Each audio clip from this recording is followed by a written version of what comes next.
Students, let's move to the next question, which is about connotations and denotation. In this question, we are bound to write the positive and negative connotation meanings in the fill in the blanks. In this question, the writer is giving us the table in which we have to fill the blanks of the table with positive connotation and negative connotation of the words given at the start of the column. Let's see what are those words. The first word is fat. Fat का literal meaning students overweight है, लेकिन हम इसको positive connotation में जब लेंगे तो इसको हम plump भी कह सकते हैं. Negative connotation में हम इसको obese कहेंगे. Then we have notorious. Notorious उस शख्स को कहते हैं जो बहुत ज्यादा फेमस होता है या जिसकी बहुत ज्यादा चर्चा की जाती है. ये फेमस इसका डिक्शनरी मीनिंग है. अब डिक्शनरी मीनिंग में हम पॉजिटिव कॉनोटेशन का लें या पॉजिटिव वर्ड लें या इस वर्ड का नोटोरियस का तो वेल नोन आएगा, और नेगेटिव कॉनोटेशन में ill famed. Spinster. Spinster means maid. Maid की पॉजिटिव कॉनोटेशन बैचलर और negative connotation old made.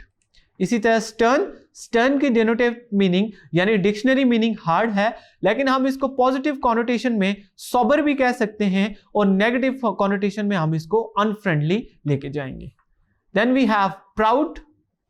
Hot the denotative meaning. Then we have positive connotation boastful and negative connotation means arrogant.